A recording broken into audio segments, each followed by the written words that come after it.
Welcome, Traceable Designers. Today we're making the super easy single panel no-sew valance. We're making the scalloped style. This is made using a no-sew rod hanging pocket and hung on a straight decorative curtain rod. You can also use this design for the arched as well as the scalloped and for the straight style.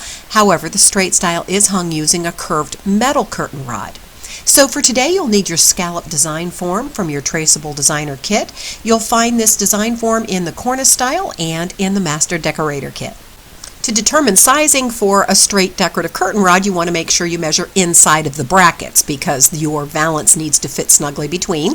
Also, when you're cutting your valance, you will be doing everything using the folded fabric edge. So a 44-inch wide valance would obviously be 22 inches. So if you have a print on your fabric and it's a large print, you want to make sure that's balanced. You want to make sure it falls right in the center so it looks nice and even, and especially if you're using a couple of different valances and then you want those to be the same. So in this case, you want to make sure you measure down. You're going to use about 4 inches for a rod hanging pocket, even though that's a little bit more than you'll need. The typical valance depth for the scallop is about 14 inches. Of course, you can make it as deep or as short as you'd like. So if we're basing this on the 14-inch depth, we want to make sure we fold our fabric in half with the proper placement of the print, and then just size off your fabric based on how wide you're going to need. If it's extra wide, you'll just make sure you have plenty of fabric, or if it's smaller, then you'll cut a little smaller piece. So once you get that position, so you have plenty of room on top for your rod pocket, plenty of room for tracing, then just cut off the excess fabric from around the sides and along the bottom, but do leave enough excess for tracing. Then open your sized fabric section with the back side facing up. Now we're going to look for placement, where we're going to mark off the placement for the upper edge of our fusible backing, which will be used to attach the lining. So we are going to be a little bit below the lined fabric positioning marker, which is used for the side panels in the other style. So I'm measuring down in this case about 3.5 inches, and then I'm marking across the entire piece of fabric so I'll know how to position my backing. Open up your backing, pull that out of your kit, and then size that so it fits inside of all the edges. You just don't want it to go beyond the edges or it will stick to your ironing board. So with the glue side facing down, line up your sized piece of fusible backing along your marks. So once that's aligned, you'll be able to see how much excess you can take off from the bottom. You always want to leave excess because you will be tracing on the bottom and you want to make sure that you're tracing on top of the paper. So then fold that back and then just cut off your section from the bottom. It'll probably be about 1.5 inches wide. Then just align the upper section across your mark so it's nice and straight, and then beginning in the center with a dry iron without steam, fuse out toward the sides. So just use a sweeping motion and keep it moving until it's completely secured. You'll go over it several times, making sure all of the edges are 100% secured. You'll know if it's secure because when you go to peel it back, it will come off easily. So wait for the paper to cool completely and then peel it back to expose the glue. You want to make sure this is 100% cooled before removing it. Keep it in one large piece because you'll use that when attaching your trim. For your valance lining, you'll cut a piece of fabric that's very straight across the top to align with the exposed glue, and this also needs to extend past all edges across onto your ironing board because you need to make sure that that covers all the glue. So starting in the center again with a sweeping motion, just start in the middle, sweeping out toward the side, sweep down and then out until all of the lining has been 100% secured to the back of your valance. Don't overheat or hold the iron in one place or you could wind up with iron marks. So then determine your placement of your print and fold it directly in half, and then line up the top edges on the front and the back of your lining so that it's nice and straight. Then you'll just put a couple pins in there to hold it in place.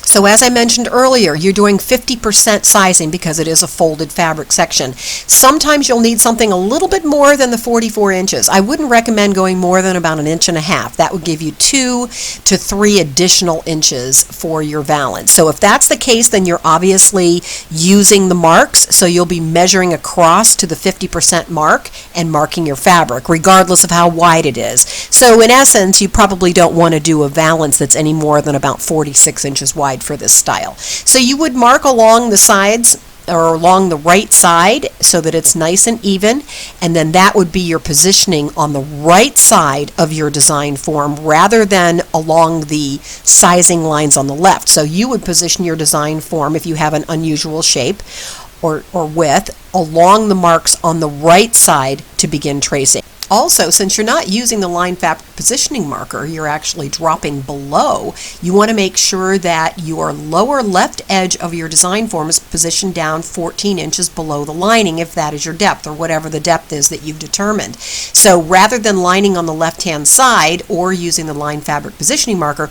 you want to make sure that you're lined up properly for the proper depth, keeping in mind the upper edge of the lining is the upper edge, or the height of your valance. So starting on the right-hand side, trace across your unlined rod pocket area, and then just follow the line of the lower edge along your valance design form over to the folded edge.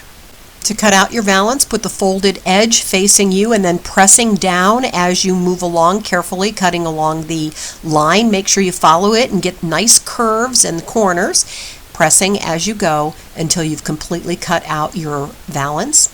And then up the side across the rod pocket area. You can see here I have a straight line across the top, and everything is nice and balanced in the center.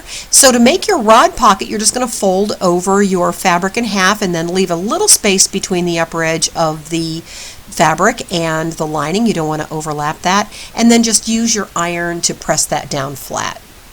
Now you'll add a strip of fusible backing across the exposed fabric on the upper section. You want to make sure that you don't overlap onto the lining. I'm using the piece we cut off from the bottom when we had a little excess on the bottom.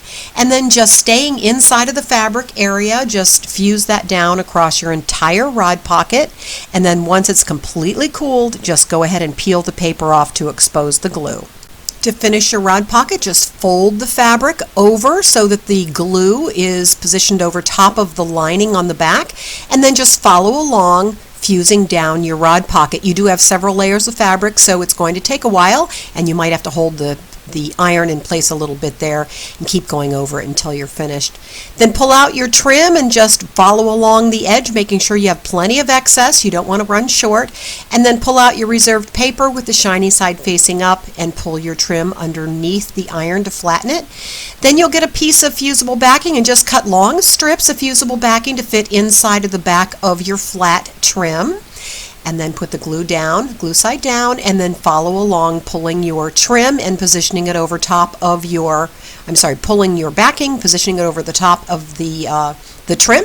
Cut as many pieces as you need and overlap as needed, moving along your trim until you've covered the entire length.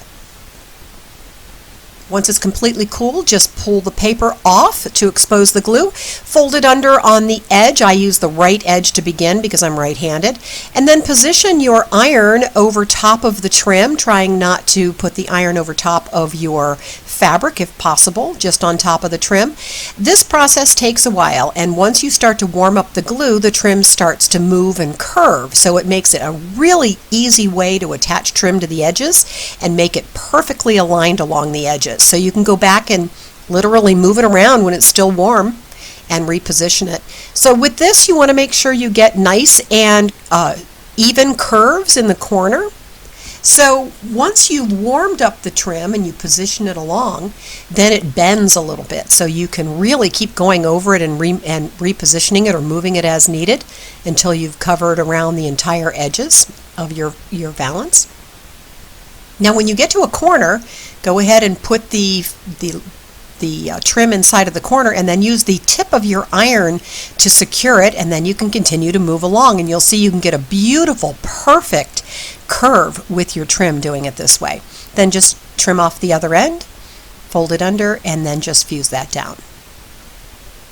Okay, you're all set. You'll be ready to hang your beautiful new valance. So just slip your rod inside of the rod pocket, and then you can hang your beautiful new no-sew scallop style valance.